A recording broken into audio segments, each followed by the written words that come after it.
तो दोस्तों, जैसा कि हमने the beginning after the end के सीजन 2 की एपिसोड 3 कंप्लीट कर ली, अब बारी है एपिसोड 4 की। एपिसोड की शुरुआत होती है, हम देखते हैं आर्थर और जैस्मीन जो कि कल वाले माना बीस्ट के बारे में बात कर रहे होते हैं। ये तो अच्छा हुआ हमने उसे मार दिया। हाँ, जिस तरह तुम भागती हुई आई, मैं तो हैरान हो गया। ऐसा करना तुमने कब सीखा? माना की शक्ति को अपने पैरों तक लेकर जाना पड़ता है।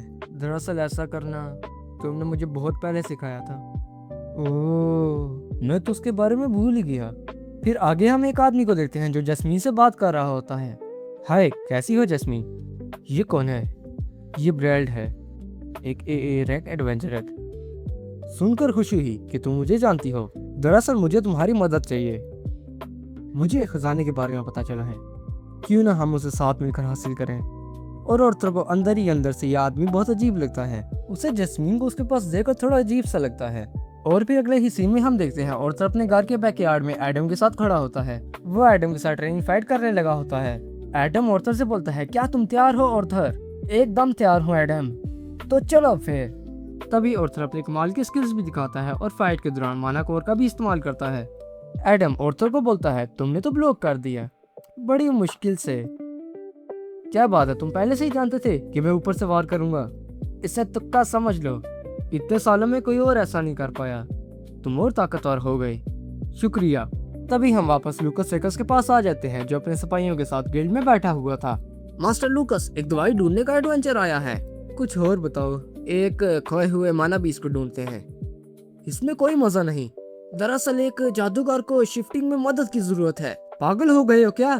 तो फिर गटर साफ करने का काम कैसा रहेगा? ये मजाक का वक्त नहीं है। कोई ढंग का एडवेंचर नहीं है क्या? हाल ही में जो कुछ भी हुआ है उससे काफी एडवेंचर्स की जान भी गई है, इसीलिए एडवेंचर देने के मामले में गिल्ड वाले काफी वक्त ले रहे हैं। ये सब इसी वजह से हो रहे हैं क्योंकि खतरनाक मानवीय कहीं से भी टपक रहे हैं। ठीक है, मैं उनका काम आसान कर दूंगा। क्या बात है मास्टर लूकस। सोचा था अकेडमी ज्वाइन करने से पहले एक बड़ा एडवेंचर करने का मौका मिलेगा, लेकिन अब लग रहा है कि मेरे पास से काम है जिसमें तुम्हें दिलचस्पी हो सकती है। क्या करना होगा? क्या तुम ब्रॉड नाम के एडवेंचरर को जानते हो? वो ए रैंक वाला बंदा। हाँ, मैंने सुना है कि वो टीम के लिए नए सदस्य ढूंढ रहा है और वो हाल ही में मिले खतरनाक तहखाने पे हमला करने वाले हैं, जिसकी खबर गिल्ड को नहीं है। ओह, और तुम्हारी शक्तियां देखकर तुम्हें तो तुरंत भर्ती कर लेंगे। तुमने बात तो बिल्कुल सही कही। मास्टर लूकस, आप मत जाइए। जो काम गिल्ड ने मंजूर नहीं किए हैं वो बहुत खतरनाक होते हैं। चुप रहो तुम दोनों। क्या बात है, तुम तो बड़े काम के आदमी निकले। जब मेरे डैड ने तुम्हें इधर भेजा था मुझे लगा तुम किसी काम के नहीं हो। तुम्हारा शुक्रिया। ओह, अब आएगा ना मजा। मास्टर लूकस, कहाँ जा रहे हैं आप? मास्टर लूकस, हम भी आ रहे हैं। अगले ही सीन में हम देखते हैं आर्थर एलिस और एलिनोर के साथ कपड़ों की दुकान पर आया होता है। वो औरतों को इसलिए लेकर आते हैं क्योंकि औरतों का ज्यादातर ध्यान फाइट की तरफ जाता था और वो औरतों को फाइट से अलग थोड़ी दुनिया में लेकर आना चाहते थे। वो औरतों को सिखा रहे होते हैं कि एक लड़की से कैसे बात की जाती है। एलिस औरतों को बोलती है, एडवेंचरिंग के अलावा तुम्हें और भी बहुत कुछ सीखना है। आर्थर, तुम्हें पता है हम यहाँ क्यों आए? पता है मामा।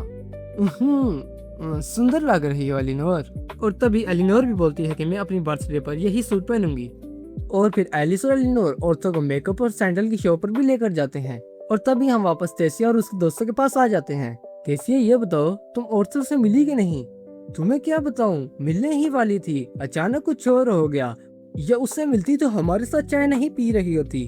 फैरत, जब मैं रानी बनूंगी तो सबसे पहले तुम्हें ही जेल में डालूंगी, समझे? क्या बात है, मतलब ये तानाशाह बनेगी, मतलब बगावत की तैयारी करनी पड़ेगी।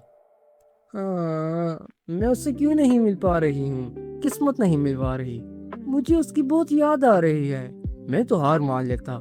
राजकुमारी का आदेश है, उसके बारे में सिर्फ अच्छी बातें कहो। तुम उससे जरूर मिलोगी, उससे भी तुम्हारी बहुत याद आती होगी, है ना? तुम्हें भी ऐसा ही लगता है ना? मुझे इस बात की चिंता हो रही है, ये अपने मन की बातें हमारे मुंह से बुलवा कर खुश हो रही है। अगर झूठ बोलने से किसी को खुशी मिलती है तो इसमें हर्ज ही क्या है? दूसरे एडवेंचरर्स के बारे में वीरेन दादाजी ने कुछ बताया? उनकी छानबीन पूरे होने तक इंतजार करते हैं। मुझे भी इस वक्त माना बीस से पंगा लेने का कोई शौक नहीं है। गिल्ड मामले की तह तक जा रही है पर उनके हाथ कुछ नहीं लगा। हाँ, मैं तो किसी से भी लड़ सकती हूँ फैरत। लगता है कभी कभी तुम भूल जाती हो कि तुम क्या हो। और तभी वियो टेसिया को बताती है कि ऑर्थर वहाँ से जा रहा है।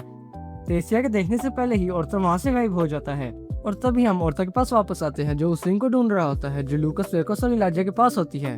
अंगूठी महंगी होने की वजह से वो उस अंगूठी को खरीद नहीं सकता था। और फिर हम ऑर्थर के घर वापस आते हैं। ऑर्थर अपने घर के नोच पे जा रहा होता है।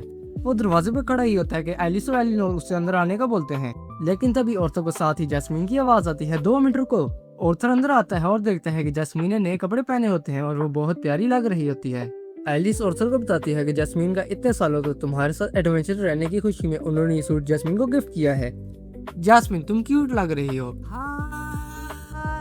और फिर शर्मा कर वो यहाँ से भाग जाती है। और फिर ऑर्थर अपना सामान पैक कर एक आखिरी एडवेंचर पर निकल पड़ता है। और फिर बस हमारा ये एपिसोड भी यहीं पर खत्म हो जाता है।